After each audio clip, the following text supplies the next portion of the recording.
Welcome to today's online session as we are doing chapter Indian economy from 1950 to 1990.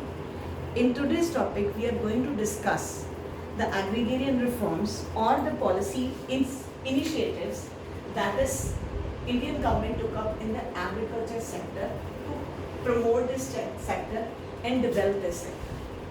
I think everyone knows India is an agrarian economy. Agriculture is a backbone of Indian economy. But what is agriculture? Agriculture means cultivation of crops with the use of natural resources, land, water. You grow crops. And these crops can be food crops, can be non-food crops. I think you have done in your 10th standard geography. Food crops, the edible one, and the non-food crops, ਜਿਹੜੀਆਂ commercials ਨੇ, ਜਿਹੜੀਆਂ market sell ਹੁੰਦੀਆਂ ਨੇ, that is non-food crops. ਇਸੇ ਤਰ੍ਹਾਂ ਹੀ ਜਿਸ ਤਰ੍ਹਾਂ cotton ਹੈ, that is non-food crop. ਜਿਹੜੀ ਚੀਜ਼ ਖਾਈ ਨਹੀਂ ਜਾ ਸਕਦੀ, that is non-food crops. For that, jute, cotton, all these. ਹੁਣ agriculture is a main sector of Indian economy. क्योंकि ਇਸ ਵੇਲੇ भी 60% of Indian population is dependent on agriculture for their livelihood. And इस time पे भी 54% of agriculture has the share of in the national income. National income ਦੇ ਵਿੱਚ agriculture the share is 54% out of the primary sector. Indian economy ਦੇ ਵਿੱਚ ਜਿਸ ਤਰ੍ਹਾਂ ਤਿੰਨ ਸੈਕਟਰ ਨੇ, primary, secondary, tertiary, ਤੇ primary sector ਉਹ sector ਹੈ ਜਿਹੜਾ agriculture ਦੇ ਨਾਲ related ਹੈ as well as natural resources ਦੇ ਨਾਲ related. ਤੇ ਐਗਰੀਕਲਚਰ ਪ੍ਰਾਇਮਰੀ ਸੈਕਟਰ ਦਾ ਸਭ ਤੋਂ ਮੇਨ ਇੰਪੋਰਟੈਂਟ ਏਰੀਆ। ਅਗਰ ਐਗਰੀਕਲਚਰ ਡਿਵੈਲਪ ਨਹੀਂ ਹੋਏਗਾ ਤੇ ਇੰਡੀਅਨ ਇਕਨੋਮੀ ਨੂੰ ਡਿਵੈਲਪ ਕਰਨਾ ਸੌਖਾ ਨਹੀਂ। ਇੰਡੀਅਨ ਇਕਨੋਮੀ ਦੀ ਡਿਵੈਲਪਮੈਂਟ ਤਾਂ ਹੀ ਹੋਏਗੀ ਜੇ ਐਗਰੀਕਲਚਰ ਡਿਵੈਲਪ ਹੋਏਗਾ। ਔਰ ਪਿਛਲੇ ਕੁਝ ਸਾਲਾਂ 'ਚ ਜੇ ਇੰਡੀਅਨ ਇਕਨੋਮੀ ਦੀ ਡਿਵੈਲਪਮੈਂਟ ਹੋਈ ਹੈ ਉਹਦਾ ਰੀਜ਼ਨ ਸੀ ਐਗਰੀਕਲਚਰ ਡਿਵੈਲਪਮੈਂਟ। ਬਿਨਾਂ ਐਗਰੀਕਲਚਰ ਡਿਵੈਲਪਮੈਂਟ ਤੋਂ ਇਹ ਪੋਸੀਬਲ ਨਹੀਂ ਸੀ। ਜਦੋਂ ਇੰਡੀਆ ਆਜ਼ਾਦ ਹੋਇਆ, that is in 1947 और 1950 ਚ policy measures ਸ਼ੁਰੂ ਕੀਤੇ ਗਏ। Indian agriculture was in a backward state. ਬਹੁਤ ਬੁਰਾ ਹਾਲ ਸੀ, productivity ਨਹੀਂ ਸੀ। Then there was subsistence, defective agriculture ਜਿਹੜਾ system ਸੀ, land tenure system, ਉਹ defective ਸੀ। Productivity means per hectare land ਤੋਂ ਕਿੰਨਾ output ਆ ਰਿਹਾ, ਕਿਸੇ ਵੀ crop ਦਾ पर हेक्टेयर लैंड तो कितना आउटपुट आ रहा है, दैट इज प्रोडक्टिविटी वो बहुत घट सी। दैन सबसिस्टेंस इंडियन ਜਿਹੜਾ फार्मर है वो उन्ना ही उगा रहा सी, वो पैदावार उन्नी सी ਜਿਹਦੇ ਨਾਲ ਉਹ ਸਿਰਫ ਆਪਣੀਆਂ ਜ਼ਰੂਰਤਾਂ ਪੂਰੀਆਂ ਕਰ ਸਕੇ। ਉਹਨੂੰ ਮਾਰਕੀਟ ਵੇਚਣ ਲਈ ਜਾਂ ਮਾਰਕੀਟੇਬਲ ਸਰਪਲਸ ਵਾਸਤੇ ਉਹ ਚੀਜ਼ਾਂ ਨਹੀਂ ਸੀ ਉਗਾ ਰਹੀ। ਮਾਰਕੀਟੇਬਲ ਸਰਪਲਸ ਦਾ ਮਤਲਬ ਹੁੰਦਾ ਹੈ ਜਿਹੜਾ ਸਰਪਲਸ ਐਗਰੀਕਲਚਰ ਦਾ ਉਹ ਆਪਣੀ ਜ਼ਰੂਰਤ ਪੂਰੀ ਕਰਨ ਤੋਂ ਬਾਅਦ ਉਹਨੂੰ ਮਾਰਕੀਟ ਦੇ ਵਿੱਚ ਵੇਚ ਦਿੰਦੇ। ਦੈਨ ਜਿਹੜੇ ਲੈਂਡ ਟੈਨਿਓਰ ਸਿਸਟਮ ਸੀ ਕਿ ਕੌਣ ਕੰਮ ਕਰ ਰਿਹਾ ਹੈ, ਕੌਣ ਉਹਦਾ ਓਨਰ ਹੈ, ਕੀ ਉਹਨੇ ਰੈਂਟ ਪੇ ਕਰਨਾ ਹੈ, ਉਹ ਲੈਂਡ ਦਾ ਸਿਸਟਮ ਕਿਸ ਤਰ੍ਹਾਂ ਕਿਹਨੂੰ ਕਿਹੜੀ ਲੈਂਡ ਡਿਵਾਈਡ ਹੋ ਰਹੀ ਹੈ, ਉਹ ਲੈਂਡ ਹੋਲਡਿੰਗ ਕਿਹਦੇ ਕੋਲ ਕਿੰਨੀਆਂ ਹੋ ਸਕਦੀਆਂ ਨੇ, ਇਹ ਜਿਹੜਾ ਸਿਸਟਮ ਸੀ ਇਹ ਬਹੁਤ ਇਫੈਕਟਿਵ ਸੀ। ਇਹਦਾ ਕੋਈ ਵੀ ਸਿਸਟਮ ਜਾਂ ਐਸ ਸੱਚ ਰਿਟਨ ਰੂਲਸ ਰੈਗੂਲੇਸ਼ਨਸ ਨਹੀਂ ਸੀ। ਸੋ ਇਹਦੇ ਕਰਕੇ ਐਗਰੀਕਲਚਰ ਦੀ ਨਾ ਤੇ ਗਰੋਥ ਸੀ ਤੇ ਨਾ ਹੀ ਉਹਦੇ ਵਿੱਚ ਇਕੁਇਟੀ ਸੀ। Equity means equalness. ਔਰ ਅਸੀਂ ਜਦੋਂ ਆਜ਼ਾਦ ਇੰਡੀਆ ਹੋਇਆ ਉਸ ਵੇਲੇ ਅਸੀਂ ਫੂਡ ਗ੍ਰੇਨ ਕਰਕੇ ਦੂਜੀਆਂ ਕੰਟਰੀਜ਼ 'ਤੇ ਡਿਪੈਂਡੈਂਟ ਸੀ।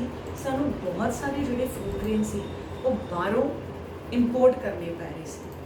ਅਤੇ ਕੁਝ 1966 ਦੇ ਵਿੱਚ USA ਨੇ ਕੁਝ ਬੈਨ ਲਗਾ ਦਿੱਤਾ PL 480 ਦੇ ਉੱਤੇ। ਵੀਟ ਆਉਂਦੀ ਸੀ ਜਿੱਥੇ ਬੈਨ ਲਗਾਤਾ ਜਿਹਦੇ ਨਾਲ ਇੰਡੀਆ ਨੂੰ ਬਹੁਤ ਪ੍ਰੋਬਲਮਸ ਦਾ ਸਾਹਮਣਾ ਕਰਨਾ ਪਿਆ।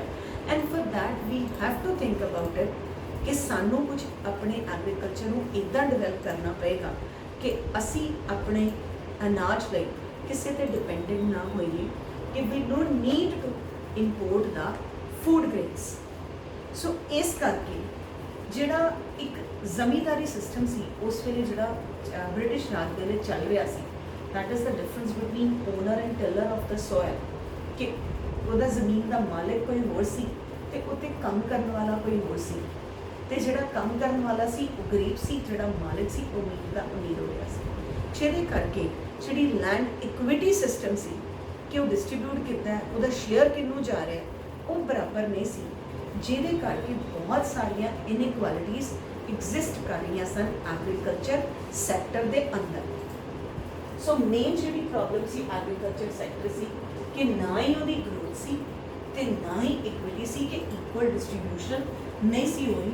ਜਿੰਨਾ ਕੋਈ ਕੰਮ ਕਰ ਰਿਹਾ ਸੀ ਉਹਦੇ ਬਦਲੇ ਉਹਨੂੰ ਉਹਦਾ ਹਿੱਸਾ ਨਹੀਂ ਸੀ ਮਿਲ ਰਿਹਾ। ਦੈਟ ਵਾਸ ਕਿ ਇਕੁਇਟੀ ਇਕੁਅਲ ਨਹੀਂ ਸੀ। ਇਸ ਐਗਰੀਕਲਚਰ ਗਰੋਥ ਵਾਸਤੇ ਤੇ ਉਹਦੀ ਇਕੁਇਟੀ ਵਾਸਤੇ there was certain agrarian reforms. Agriculture sector कुछ रिफॉर्म्स लियाते गए ताकि इस सैक्टर को प्रमोट किया जा सके। और ये रिफॉर्म्स मेनली 3 तरह के सन। वन इज द इंस्टीट्यूशनल, जिन्होंने असी लैंड रिफॉर्म्स भी कहते हैं, क्योंकि एग्रीकल्चर का मेन सोर्स की है लैंड। अगर लैंड की डिस्ट्रीब्यूशन, उसकी होल्डिंग, उसका मालिक कौन है यही नहीं पता होएगा कि तुसी एग्रीकल्चर सैक्टर च रिफॉर्म्स नहीं लैके आ सकते। दूजा सी टेक्निकल, कि उस एग्रीकल्चर सैक्टर ते काम कितना करना, क्योंकि जो जो टाइम चेंज होता है, एडवांसमेंट होती है, नवी टेक्नोलॉजी आती है, हर सैक्टर नूं नवीं टेक्नीक्स ऑफ प्रोडक्शन चाहिए, तो एग्रीकल्चर च भी नवीं टेक्नीक्स ऑफ प्रोडक्शन लैके आना। और इस टैक्नीकल रिफॉर्म्स को नाम दिता गया ग्रीन रेवोल्यूशन। तो कुछ जनरल रिफॉर्म्स सन regarding availability of credit, marketing system etcetera. So ये सी वो 3 तरह के रिफॉर्म्स जिन्हें इस प्रॉब्लम को सॉल्व करना सी कि उसकी जी स्लो ग्रोथ है उन्होंने इंक्रीज किया जा सके। तो दूजा जी अनईक्वल डिस्ट्रीब्यूशन हो रही है या काम के हिसाब के नाल तुहानूं उहदा शेयर नहीं मिल रहा, जिहदे करके इक्विटी नहीं आ रही एग्रीकल्चर सैक्टर च, इस प्रॉब्लम को सॉल्व किया गया। इनू सॉल्व करने लिए सब तो पहले असीं डिस्कस करांगे इंस्टीट्यूशनल रिफॉर्म्स और land reforms. Land reforms is mainly कि जदों ब्रिटिशर्स इंडिया दे विच सन उदों जमींदारी सिस्टम प्रेवलेंट सी। जमींदारी सिस्टम और जागीरदार they were not the tiller of the soil but they were the owner of the soil। एक बहुत बड़ा सिस्टम सी जिन्हों जरूरत सी चेंज करने की, क्योंकि ये सैक्टर दे विच लो प्रोडक्टिविटी शायद इस करके भी सी। और इस करके सब तो पहला काम सी इस लैंड रिफॉर्म के अंदर अबॉलिशन ऑफ इंटरमीडिएट्स, कि जेड़े काम करने वालियां दे विच ते सरकार दे विच इंटरमीडिएटर सन उन्होंने चेंज कर दिता गया, उन्होंने खत्म कर दिता गया। जमींदार वर द इंटरमीडिएटर्स, उन्होंने अंडर जमीनां होंदियां सन, वो उन्होंने जमीनां दे उत्तर एक खास परसेंटेज जो गवर्नमेंट फिक्स करती सी उहदा रेंट, उहदा लगान इकट्ठा करके वो सरकार नूं देंदे सन ते सरकार उहदे बदले उन्होंने जमीनां दे राइट्स देंदी सी। और अगर वो नहीं सी पे करते जमींदार तो उन्होंने को जमीनों के राइट्स भी वापस ले ले जाते सन। इस करके वो जमींदार किसी ना किसी तरीके दे नाल they start collecting those land revenue from the farmers. हर किसी तरीके नाल वो उन्होंने को लैंड रिफॉर्म्स तो उन्होंने को जमीनों के जोड़े हक सी वो ले लेंदे सन, या वो जो काश्त करते सन जिन्ना को प्रोडक्शन होंदी सी उहदा बहुता हिस्सा वो जमींदार चुक के ले जाते सन और उन्होंने को सरप्लस नहीं सी रहिंदा पैसा। इस करके जोड़े जमींदार सन वो एक तरह नाल इंटरमीडिएट सन सरकार ते किसानां दे विच। वो किसानां कोल माल वो काम ते कुछ नहीं सी करते, they were only the you can say कि वो सिर्फ माल का हिस्सा लेंदे सन, काम का हिस्सा नहीं लेंदे। They don't bear the production cost, they only get the income or the part of the profit। वो शेयर प्रॉपर सन कि जो क्रॉप का शेयर आया वो लेंदे सन, पर कॉस्ट शेयरर नहीं सन, जिहदे करके वो कोई भी तरीका अपना के किसानों को पैसा ले जाते सन कि किसान उन्होंने कोल इन्ना ही बचता सी कि सिर्फ वो अपना गुजारा कर सकन, इस तो बाद वो चीज़ां या उन्नी जमीन के प्रोडक्शन वो नहीं कर सकते सन। इस तो इलावा जी सरकार ने ओनरशिप ऑफ लैंड होल्डिंग से सरकार ने क्या कि जिहड़ा ज़मीन ते काम करेगा वही उहदा मालिक बनिया जाएगा। मीनस टिलर ही उस ज़मीन का ओनर बनेगा, उहदा मालिक बनेगा। बिकॉज जिहड़े टैनेंट्स ने जो काम करनगे तो उन्ना ही उगाणगे जिन्ना उन्होंने लोड़ होगी या जिन्ना उन्होंने रेंट देना होगा। उस तो बाद प्रोडक्शन को रेस करने की लोड़ नहीं पई। सो इस करके सरकार ने ओनरशिप ऑफ लैंड होल्डिंग भी चेंज की। लॉ बनाया गया ताकि जिहड़ा ओनर है वो टिलर भी होए, वो आप काम करे, ताकि उन्होंने लगे कि मैं अपने इस ज़मीन तो प्रोडक्टिविटी रेस करनी है, ये मेरा एसेट है, मैं इनू डिवेलप करना। इस करके सरकार ने इस ओनरशिप नू लॉ बनाया तो इनू चेंज किया। ਇਹਦੇ ਨਾਲ ਕੀ ਸੀ कि रेंट फिक्स करते गए कि इस ज़मीन ते इन्ना काम करोगे तो इन्ना रेंट होएगा। इस तो बाद कोई भी जिहड़ा ओनर है या ज़मीनदार है किसी को चार्ज नहीं कर सकता। तो उन्होंने भी पता होएगा कि चाहे वो ज़मीन के उत्ते 10,000 की आउटपुट देवे या 20,000 का, उन्हें उहदा एक फिक्स अमाउंट दे देना है और बाकी सारा आउटपुट दी जिहड़ा प्रोड्यूस है वो सारा उहदे कोल रहेगा जिहड़ा ज़मीन ते काश्त कर रहा टिलर जिहड़ा टिलर है। सो इहदे नाल जदों प्रॉफिट इंसेंटिव होएगा ऑटोमैटिकली उस जगह पे उस एरिए की डिवेलपमेंट होएगी। इहदे विच तीसरा जिहड़ा main see that was a land ceiling. अगे इस चीज़ ते कोई नहीं सी। लैंड सीलिंग मीनस कि जिहड़ा लैंड है उहदे विच कितना मैक्सिमम साइज एक बंदा उस एरिए नूं कवर कर सकता है। इस चीज़ की कोई लिमिट नहीं सी। 100 किले 1000 किले शायद इस तो भी ज़्यादा ज़मीनों के मालिक सन। सो गवर्नमेंट ने उस लैंड सीलिंग पे एक मैक्सिमम साइज फिक्स करता गया कि एक इंडिविजुअल इस तो ज़्यादा ज़मीन एक्वायर नहीं कर सकता। So there was a fixation on the land holding, that was a land ceiling कि इस इंडिविजुअल के कोल इस तो वध ज़मीनां नहीं हो सकती। सो इहदे नाल की सी जिहड़ियां ज़मीनां दा कॉन्सनट्रेशन एक बंदे दे हत्थ 'च हो रही सी उहनूं खत्म कर दिता गया। वो जिहड़ी लैंड होल्डिंग दा एक बंदे कोलों कीती गई एक्वायर सी उहनूं खत्म कर दिता गया। उहदे नाल क्या सी कि होर भी जिहड़े ओनर्स ने they are part of it. So इस तो बाद अगली एक होर चीज़ सी इस चीज़ को इंप्रूव करने लई, that is redistribution of land.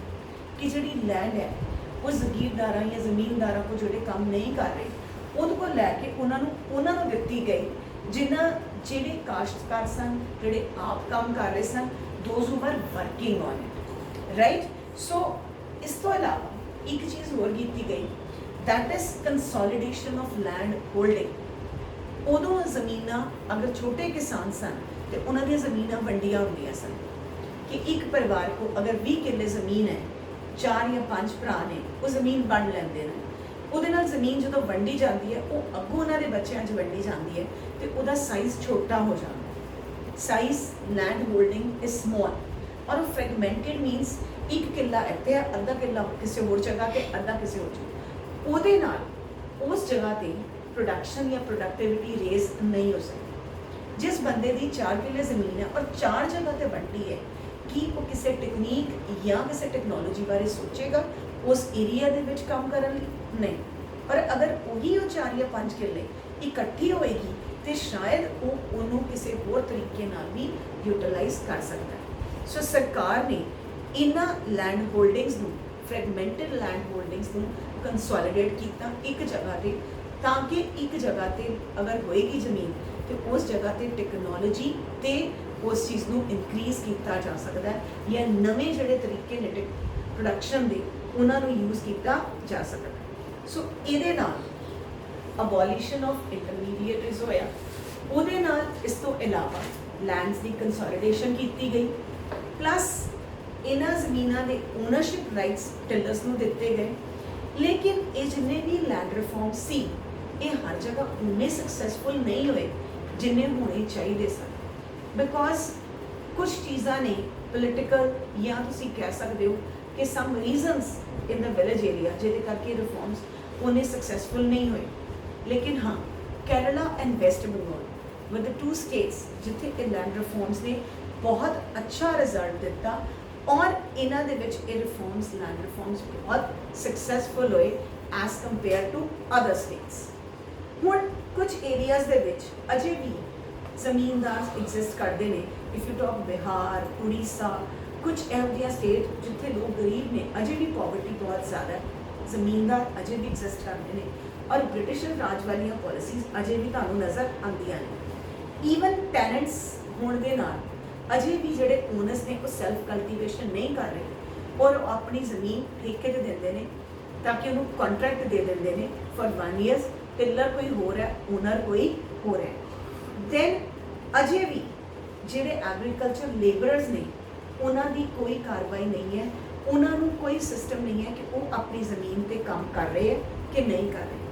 Agriculture labourers are still in a very poor condition because उन्होंने ना तो पूरा शेयर मिलता है, ना ही उन्होंने प्रॉफिट है क्रॉप का वो मिलता है। So still they are not benefited. Land holdings दे विच अजे भी लैंड सीलिंग दे विच कि इस तो बाद कोई ज़मीन एक्वायर नहीं कर सकता, अजे भी उहदे विच बहुत सारे जिहड़ा कोर्ट का पेपर वर्क है या इंप्लीमेंटेशन उन्नी सक्सैसफुल नहीं हुई जिन्नी होनी चाहिए सी, क्योंकि इस लैजिस्लेशन च भी बहुत सारे लूप होल्स हैं जिहड़े कवर अप नहीं हो सके। सो लैंड रिफॉर्म्स मैक्सिमम जिहड़े बेस्ट हुए that was in Kerala and West Bengal. बाकी स्टेट्स अजे भी इन्हां दी इंप्लीमेंटेशन उन्नी वधिया नहीं है, जिहदे करके एग्रीकल्चर च ग्रोथ तो बहुत ज़्यादा आई है बट इक्विटी उन्नी ज़्यादा नहीं आई कि जिहड़ा काम कर रहा है उन्होंने अजे भी उहदा शेयर उन्ना नहीं मिलता जिन्ना मिलना चाहिए। So these were the few institutional और basic reforms in the agriculture sector which are known as the land reforms, जिहदे विच 3 मेजर पॉलिसीज सरकार ने की। पहला abolition of intermediaries, that is zamindar system को अबॉलिश करता। Then ownership of land holding कि जिहड़ा जमीन का खेती करेगा वही उसका मालिक बनेगा। दैन सीलिंग, लैंड सीलिंग कि एक इंडिविजुअल इस तो वध ज़्यादा जिहड़ा वो लैंड एक्वायर नहीं कर सकता ताकि लैंड की कॉन्सनट्रेशन एक किसी बंदे के हाथ च ना हो सके। Next about technical reforms and general reforms we will talk in the next video. I hope तुहानूं इस तक क्लियर हो गया होगा।